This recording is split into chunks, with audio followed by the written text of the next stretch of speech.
right, so today I wanted to talk about 10 things that you can do to save a wig that you don't like before you give up on it, get rid of it, throw it out, shove it to the back of the closet. If it's already in the back of the closet, bring it out. Let's try and do a little something to it.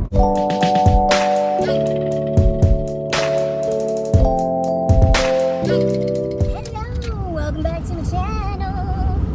I'm Tia, and I do mostly synthetic wig-related content here. Multicultural or inclusive. So if you haven't subscribed, please do so. And don't forget to hit the bell so that you are notified of every single time that I upload. Today we are doing a wig tips video, and this is one that I do for my car. I usually call them a car vlog, but lately I have been calling them wiggy tips and tales. We're just gonna get wiggy. Okay, stop it.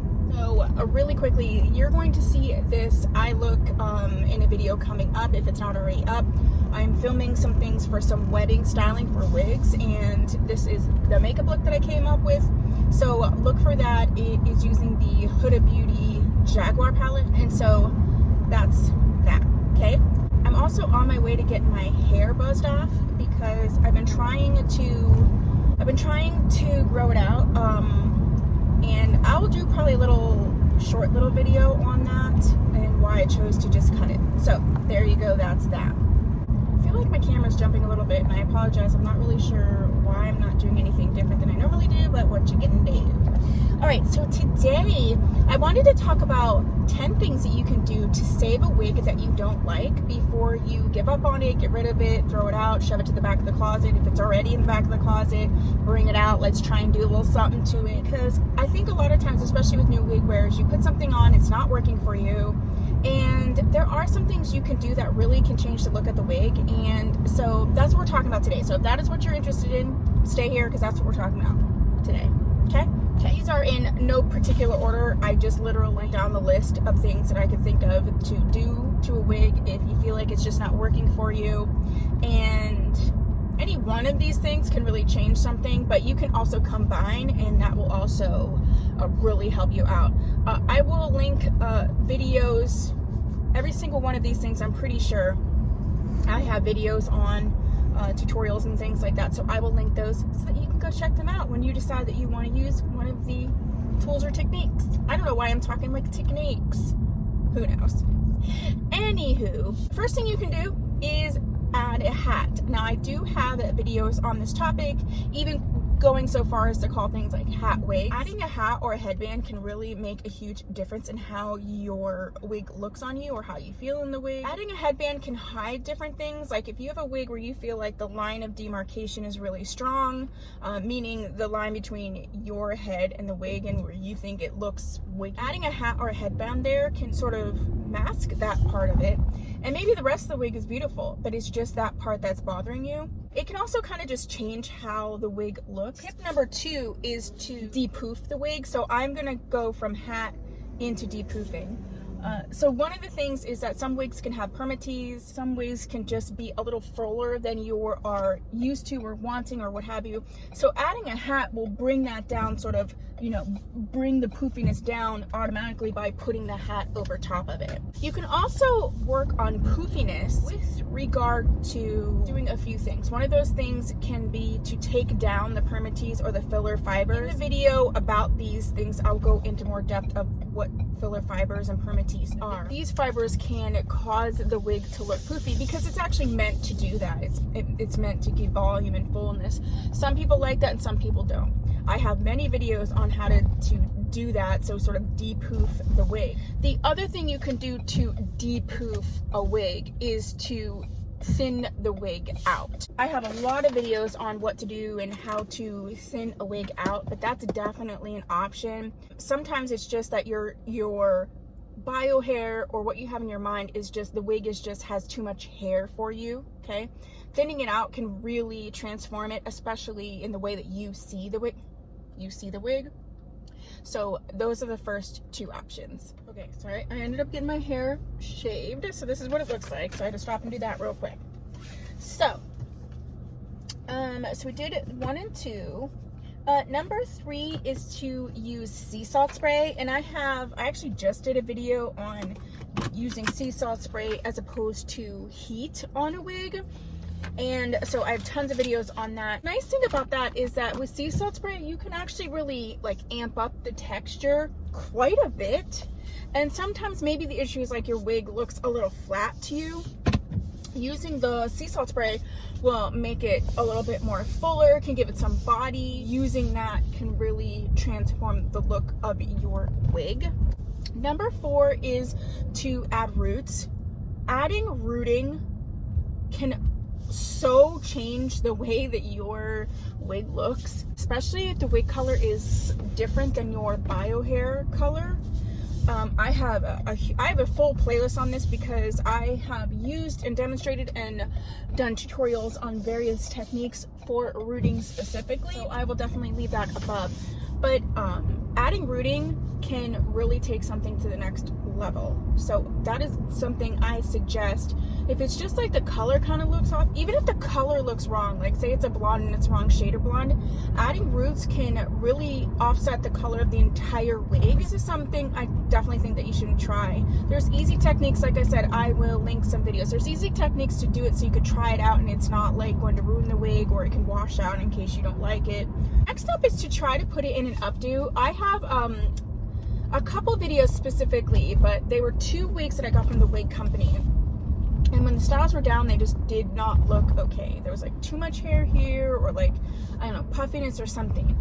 But putting them up in an updo took it to the next level. They look so stunning. Some of my top favorite wigs. When in doubt, clip it up. It can really change how the wig looks on you, especially if it's also like a weird length and you're just not sure about it. Next up would be, and it could be in conjunction with the updo, is to grab an accessory. Sometimes adding a headband or a little clip or, you know, a little barrette or something can really help to fix some issues. Like say for instance it's like a bangs thing and the bangs are too long or they're in your face or something.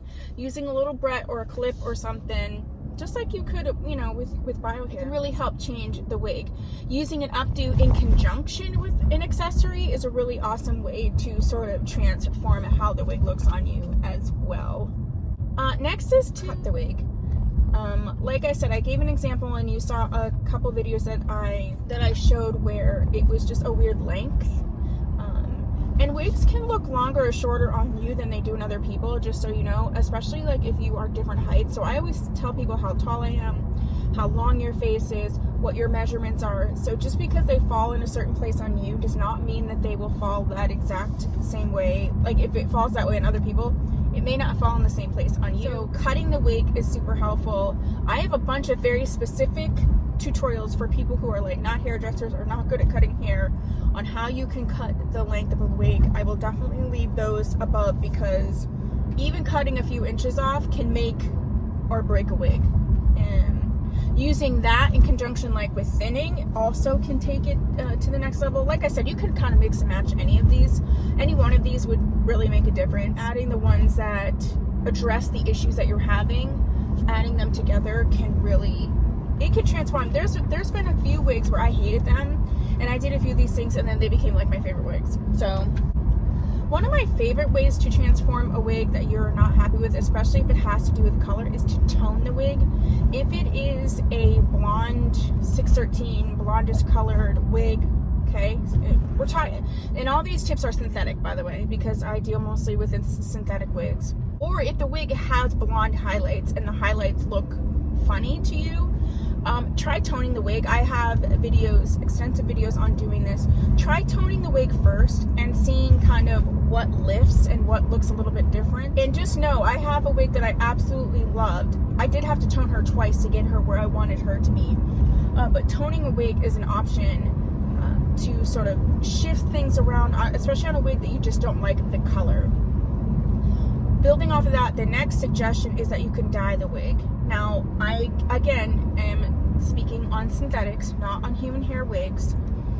There are specific techniques to go ahead and dye a wig, and I will leave a playlist for that. So I would suggest if you can get your favorite wig really cheap, like, and it's in that sort of platinum or 613, you can dye them. And again, I will leave a whole playlist because there's some transformations that I've made with toning and dyeing that have made 100% the difference.